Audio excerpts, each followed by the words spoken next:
no idea. What do you think, Chewie? That's what I thought. All right, so you guys had mentioned it before about how there's been lots and lots of leaks within this last week. First of all, if I ever had to banter about somebody or a company, TMZ can go suck my left nut. How do they stay in business? True. Figure. Yeah.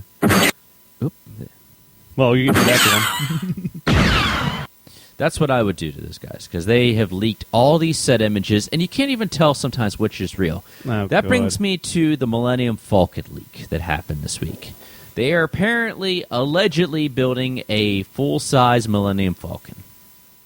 Do I know why? I have no idea. It's been since 1977, so who knows why. Yeah. Who knows? It could be just PR stuff. Let's be honest. Yeah, and obviously... It could be outside the street of L.A. tomorrow. Yeah, for all we know, somebody could be at home creating this and just making it look life-size. Yeah, that's what a lot of times that's ends my up being. speculation. Yeah. I mean, I don't know. Someone's just making it as a fan project, and they're like, oh, this goes to the movie. Let's totally do that. Like, Yeah, so J.J. Abrams took... he wrote a little memo this week, and he says, quote, I wish people would stop leaking photos of Episode 7 and making ridiculous claims that the Millennium Falcon is in this movie. And then he did that to TMZ. Little bastards that are on the pictures or whatever. So. True. It's someone this just goes into the whole spoilers again. Don't tell me anything that's going to be in the movie. Seriously. Okay? Really. Yeah. I don't want to see it, okay? It already happened with Avengers Age of Ultron. We saw what Ultron looked like. Ooh. Could have saved it till like the movie or whatever, at least. I mean, at least with like, I'll use this, Batman v Superman or whatever. At least they put an actual, what was that? What's the phrase? An official picture of what, Ben Affleck is going to look like as Batman. Okay. Do that. Don't show me, pictures of on set or whatever. It really Here's a really sketchy video from a security camera over there on the left. Yeah. Zooming down on Or the set. it's always a shaky phone cam because somebody just jumped over the fence or something. Because obviously, in this age of the internet, people just want spoils. They just want to know everything that's going to happen. Yeah. I'm just If it's Or not, the if it's not attention. instant access, they don't care. exactly. Let them do their work. We'll be patient. We've waited this long, so come on. What's just another year? Seriously, and a half? like, do you have to know every little tidbit or like somehow find the script and figure out yourself? Just wait. I like to be surprised. Like, I like to see new things and stuff, but don't spoil it for me. I'm getting tired of hearing like every week it's like, okay, new Star Wars. Don't get me wrong, I freaking love Star Wars, but do we need to hear like every little tidbit every 2 seconds? I try to tell you guys just enough. I know. Thank you. And if there's a rumor, whatever. Do I think the Millennium Falcon's going to be in it? Yeah. I think it's going to be like they did in the Rockford Files made-for-TV movie. They're going to put his little Firebird in the back there, kind of under a tarp, and that's going to be about it. Yeah, it's going to be in the background, just as a little, like, just hey, as, remember like, this? It's going to be like a little Easter egg, almost, or whatever. But... Anyway, more Star Wars news. That's right. Yeah. So anymore. Another spin-off has been announced, gentlemen. Sweet. Chronicle director Josh Trank will helm a separate Star Wars spin-off in an unspecified date. Probably going to be 2018, as a matter of fact. So it's unclear if Trank will pen his own Star Wars movie or will be working with a writer. He's currently working on the Fantastic Four reboot with the writer of X-Men Days of Future Past, Simon Kinberg. So obviously, if Disney saw, I didn't see Chronicle. I've heard a lot of good things about it. It was pretty good, really unique. Yeah. Can you describe it for me, James? Basically, three, best friend or 2 or 3 best friends, and then one kind of straggler family member. They stumble into this dark cave with this weird rock. They kind of get these telekinetic powers, and one of them, of course, goes crazy. Interesting. Okay. I don't know anything. Well, we don't know too much about the Fantastic Four reboot, aside from they're going to be more like kids in this or whatever. I heard the really strange part is that they're going to have Sue Storm still be the Caucasian Sue Storm. But the brother is going to be Michael B. Jordan. African American. And didn't I hear that they were going to be changing the entire way that they get their powers and not do the outer space storm? Did I hear that part? I think you're correct on that. I can find out more for it. I remember hearing that and I'm going, what? I never reported on the casting about it. I don't know why. Okay. Maybe there was probably something bigger happening then. I try to, like I said, sometimes, and you know what? I'll try to work on coming back to stuff. Like that's what I said.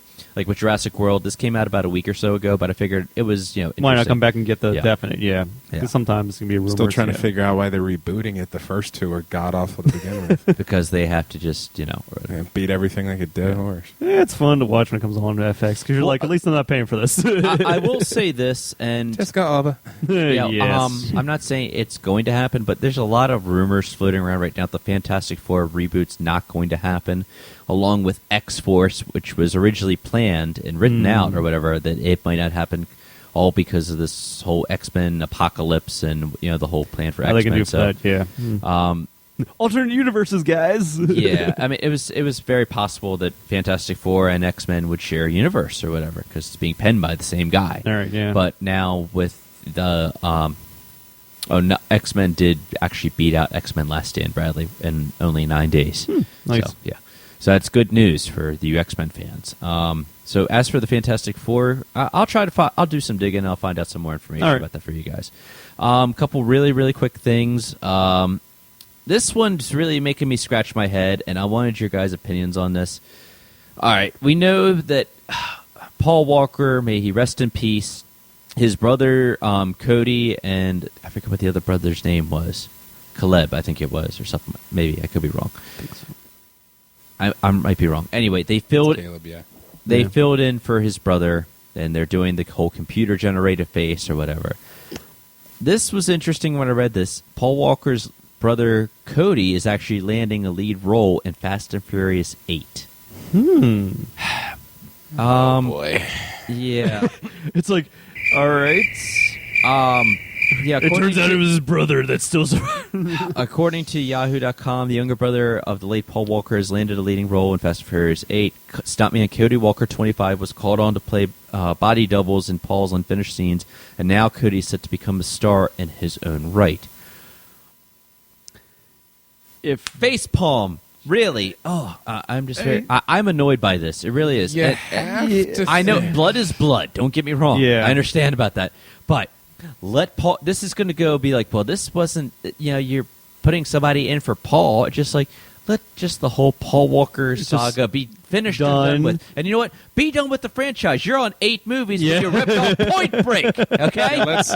Let's just tie it all together with Jason Statham and stuff, and a nice little package at number 7. It's never enough. But no, it's not. No, I'm really annoyed by this. I really am. At first, I'm just hearing this. I'm like, screw you, Hollywood. But what? Hollywood, what the F are you doing sometimes? Sometimes what are you smoking and where can I get it? Hollywood, you need a nap.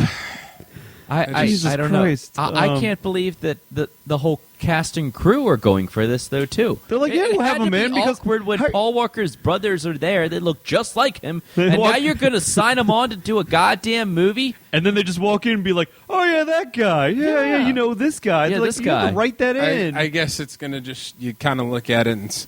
Well, Vin Diesel's never going to make any more money outside of this. The Rock is going to make all these other crappy movies. He can't do anything unless he goes back to Russell for 6 months. Tyrese is broke. Ludacris has the same rehashed garbage music once every other year. You mean the so one with he Little needs John something. that he just remixed? Oh yeah, he just did Turn Down for What, didn't he? Yeah, he did. Yeah, he did. It's pretty damn good, as a matter of Ludacris fact. went on that True. one, wasn't Huh? Ludacris went on that one. They did a remix. He did a remix. Oh, With Pitbull, too. oh God, there's another one. Yeah. No, I just found the one with. It Juicy really, J really and- pisses me Oh, off. yeah. I am going to see Fast and Furious 7, but I Just don't, to I don't know see, if I be like, just wanna okay. see, for this reason, I don't know if I want to see 8. I think I'm just going to be like, you know what? That's it. 7, send it off, and then 8, do whatever start reboot something, or I don't know, change it up, or Yeah. Call it something different, maybe. yeah. Call it Point Break. Go Point Break 2. All right. Anyway, speeding and angry. That's what we'll call it. I will end you guys off with this. For the Stargate fans out there, Roland Emmerich is returning to his roots, and he is launching a brand new Stargate reboot, and it will eventually be a trilogy, reimagining of the original. But you know what pisses me off? A lot of things that piss me off tonight. I'm hoping that my buddy James can give me something to be happy about, because I'm really pissed off right about now. Yeah. There's no police blotter tonight. Yay! team. It's no Bailey's Spreaker. Yay! The Ravens got arrested. Yay! It's awesome, baby. Just one of those things. It just feels as cool as the other side of the pillow. That is warm as never mind. But no, seriously, it's one of those things of oh my. You could tell after the press conferences at these OTAs, just John Harbaugh is absolutely sick of it. So he was probably thinking every single one of those ESPN punchlines, just winner, winner, chicken dinner. No one's in the news anymore. It's perfect. It was funny when on that rookie Lorenzo Taliafiero's first day back after his court hearing, Harbaugh actually made him run, basically just run gassers, as they call them, for about an hour straight up and down the football field with him. Yeah. And so when they said, "Oh, so is that his punishment?" And now of course, in coach speak, he just, "No, I was lonely. I wanted somebody to run with, so I just picked him." But it was, "Boy, I'm going to run you until you die," and you get this message. Seriously. OTAs are in full effect. From what I've been hearing, attendance has been actually, for the defense, not so good. Terrell Suggs has not been present for the last week's and this week's. Which, considering I'm an alma mater myself, the first 8 games he was unstoppable, but the last half of the season he records 1 sack, and he wasn't even double teamed for most of it. So kind of have to wonder what he's on. The one big key notice absence this week is Marshall Yanda, and for those listening who don't know, he is the stalwart, punchy-in-the-mouth right guard on what was the worst offensive line in the NFL last year. Yeah. Now, with a new zone scheme and offensive playbook to memorize, you would think everybody in the offense would be there. So that's kind of intriguing there. A lot of people have been singing high praises for, oh gosh, help me with this man's name, Kelechi Osemele. Osemele, yeah. Kazuto. Yeah, I know, right? Put that pepper shaker away. He had back surgery last year, but from what everyone's saying, he is nonstop motor, high energy. He's been Eugene Monroe's been singing his praises. He's learning faster than most people could even imagine, so he's looking to flourish in this new system, as most people seem to be. Flacco is actually, from what they're saying, he's been putting a lot more work into his footwork as opposed to his passing, because apparently this West Coast offense is a lot more throws on the move, quarterback waggles, play-action passing. So should be interesting. It's a work in progress from what people have been saying. That's pretty much all there is Ravens-wise right now. It's slow when the police sirens aren't going. It's crazy. Yeah, That's okay. I'm just hoping I'm all for that. I really do hope that they let Flacco go a little bit more, like let him call the plays, especially at the line, and start working more with that this year than they do what they did previous year, where it's like, all right, stick to the playbook because Damn it. Jacoby, stop drinking and put that gun down. Don't. I gotta go. But from what I've been saying, thank God for Kevlar. God damn, that's why I'm getting that test. all right. But from what they've been saying as well, though, a lot of people are still giving Joe a bunch of crap about not getting his receivers together for off-season throwing.